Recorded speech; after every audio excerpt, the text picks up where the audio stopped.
Hey guys, welcome back. I'm here. And today we're going to watch and listen to The Mirror House. So let's get into it. You're driving along a desolate road late at night when your car breaks down in front of a creepy old house. No one has lived in the mansion for decades, but it still stands tall, looming over you like some forgotten spectre from the past. Now that your car is dead, you have no choice but to approach the house and knock on the door. It creaks open easily, as if inviting you inside, and what you see next will haunt your nightmares forever. Endless halls lined with antique mirrors stretch before you. You notice something strange about the reflections staring back at you. As you walk further into the house, more and more secrets are revealed. Whispers seem to emanate from the walls themselves. Then you hear screams from another dimension just beyond your perception. And when you turn around to investigate, you only see more mirrors and endless hallways.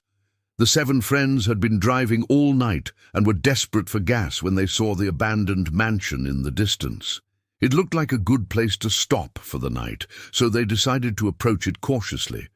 What none of them expected was that this would be the last mistake they ever made. They had been warned not to go near the house, but legends say there are no monsters under your bed or in your closet. Monsters are only in the darkest parts of your mind. But the closer they got to the house, the more they felt something was wrong. They could feel the evil radiating off the building. Their instincts told them to keep driving, but exhaustion had taken its toll. They needed fuel, and this was their only chance. As the car rumbled up the driveway, Alex noticed a faint glow coming from one of the upstairs windows. He tried to convince his friends to keep going, but the others thought he was just trying to scare them. Maybe there was someone home after all. When the car reached the porch, they turned off the engine and sat in silence for a moment. Laura, the bravest of the group, knocked on the door. To her surprise, it opened on the first knock. She stepped inside and called out, "Hello, is anyone home?" There was no reply. Cautiously, they began to explore. It seemed as if the house had been abandoned for many years. Cobwebs hung from the ceiling and dust covered every surface. There was a musty odor throughout the house, like old books and decaying wood. In the distance, they heard what sounded like a whisper, but it was too faint to make out any words. As they continued exploring, they found a set of stairs leading down into a dark basement. The air grew colder as they descended, and a low growl echoed through the room. Startled by the noise, they quickly climbed back up the stairs. Then they saw it, a massive hall lined with mirrors stretching as far as the eye could see. The reflections stared back blankly, offering no clues as to what lay ahead. Despite their fear, the friends couldn't resist the urge to explore further.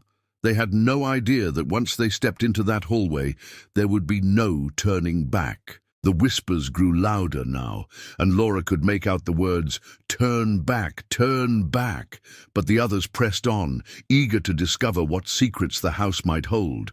Each step echoed ominously in the vast space, amplifying their pounding hearts. The murmurs seemed to come from the mirrors themselves, warning them of the danger that lay ahead. As they ventured deeper into the labyrinth of mirrors, the reflections began to change. Grotesque faces twisted and contorted within the glass, leering at the visitors with malevolent glee. Laura stumbled back, horrified, but Alex grabbed her arm and pulled her forward. "We need to get out of here," she whispered urgently. "These mirrors, they're not right." Her friends could see the fear etched on her face, but they were too mesmerized by what lay before them to heed her warning. The house seemed to be alive, breathing, the walls pulsating with an evil energy that sent shivers down their spines. Suddenly, the floor beneath their feet gave way, plunging them into darkness. Screams echoed through the house as they fell into a bottomless pit. When they finally landed, they found themselves in a dark, dank cellar.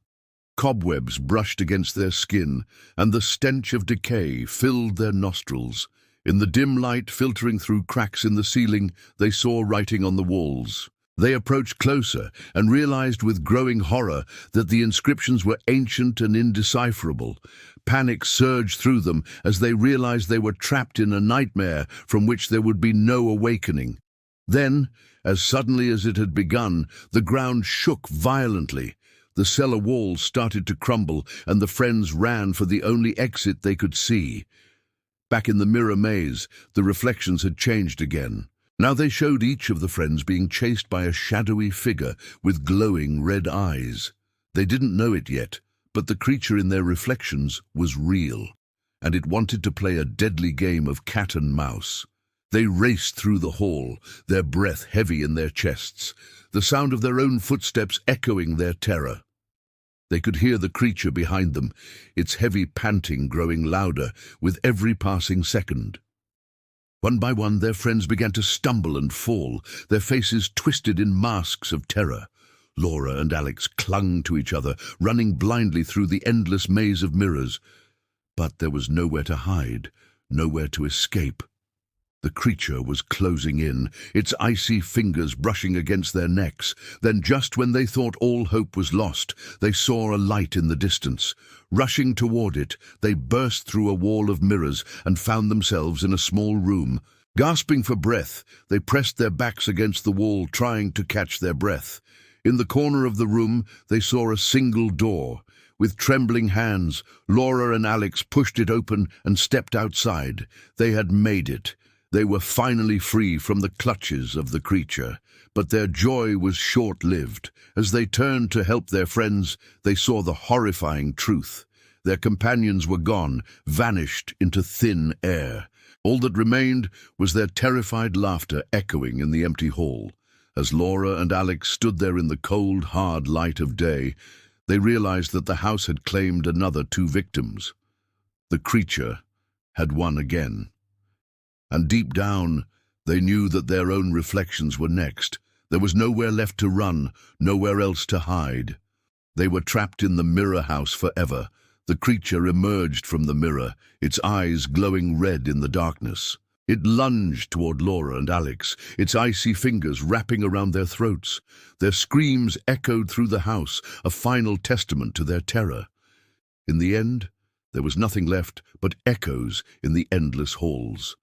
The mirror house had claimed its newest victims, and the cycle would continue until there was no one left to claim. If you enjoyed this video, check out our podcast, The No Sleep Horror Show, where we bring you the best in new and unpublished horror. Also, we want to thank all the patrons who support us. Without your help, we wouldn't be able to make these videos. So thanks again. If you want to see your name at the end of videos, then become a patron. The link is in the description.